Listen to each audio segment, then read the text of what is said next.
My name's Elijah Freeman. I'm the executive producer for Crytek. So I'll tell you a little bit about how we started in VR. Basically, Crytek started a long time ago in thinking about 3D stereoscopic rendering. I mean, we've had it in the engine since Crysis 2. So this was a natural progression for us, and VR for us, in Crytek in general, is very much first-person oriented, vast open areas, high visual fidelity. All of these things are stomping grounds. So this has felt natural for us to jump into VR, and since we've always had a passion for this type of rendering, it felt natural for us. So this is where we are now. So in the discussion about the Robinson and where it will be, as you know, we announced this at E3, and it's a story about a boy on a foreign environment trying to find his way home. And it's early days in production, so there's really not much information to tell about it, except we're really excited about the IP. Crytek in general sees VR as one of our key focuses. So we are spending a lot more resources than what we had previously thought, because it's become so interesting for us to investigate VR. We believe that there's truly a future in VR. To discuss hurdles that are found in VR and the things that we were trying to accomplish with our specific demos, that's exactly what we're doing. Is we build a demo based on areas of VR that we want to investigate. So for us to investigate the environment, to physicalize the environments, because we believe VR is going to be very about the immersion, about the space, and about the experience. So we want to reach out and touch things. This is why we're physicalizing and making things available, and we want a lot of that nuance of just building out an environment that feels real. We think that that's the first steps, right? In addition to that, we want to address movement. We want to, so when we prototype some sort of area of interest, we basically prototype it, and then we test it, and then we test it again, and then we get a focus group and test it further. It's all about making sure it's comfortable. If the experience is comfortable, people are going to enjoy VR. It's stepping through and having that sense of presence in the environment is everything in VR, as long as it's comfortable. So that's the key areas for us right now. Yeah. Generally, thinking about VR audience and the current install base is not how we think about building games at Crytek. In general, we're thinking about the future.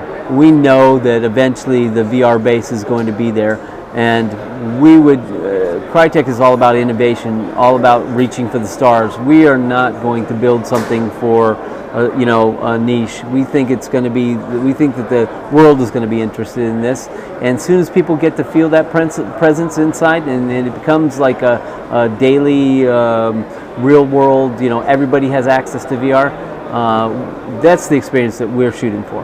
And in terms of thinking about how and when the accessibility hits the same accessibility as traditional gaming, I can't predict that.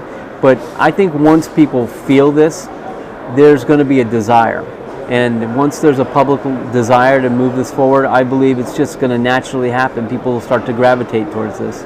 The discussion about technical barriers between the hardware, I really can't predict them. And in all honesty, as a developer, to me, it's more about like your tech that you're running. I mean, for us, we use the CryEngine, so we automatically get a bump up in visual fidelity. We automatically, because these are the kind of environments we're playing to our strengths, every hardware we've touched, we have the same feeling that you're seeing in this demo. So I don't think I'm not concerned about limitations or constraints or any of these types of things. For us, our partnership with Oculus has been fantastic, because the high resolution and visual fidelity of this hardware is fantastic. So it's been very fortunate for us. So yeah, in talking about all the peripherals, Crytek in general is investigating all of them. We're excited about technology in general. We want to figure out what peripheral is going to give us the best experience. And in terms of whether it's seated or standing VR, we want to hit the masses. So we build for both. We don't think about like this should be a seated, or we test against both. And as things evolve, I think it's going to be comfort that's going to drive whether you're seating or standing.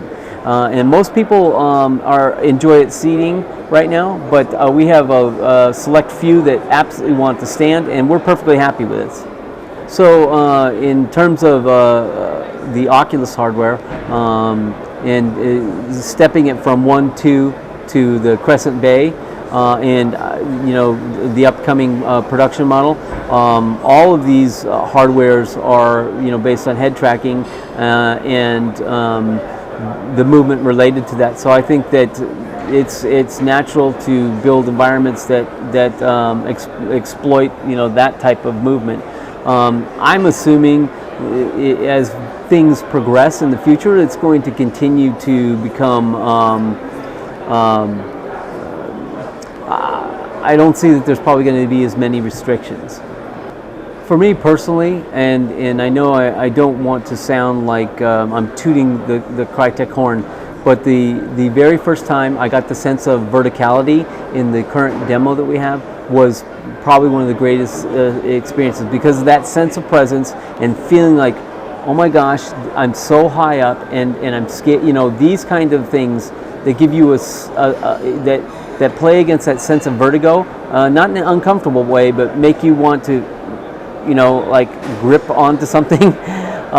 That's a sense of presence you can't get in traditional 3D. And this is a unique thing about VR. It changes the way developers are thinking of designing games. When you can look over something or under something, this is magical. This is exponential for game development. And you can see in the future, lots of developers are going to start pushing forward in this mentality, this sense of presence type game design.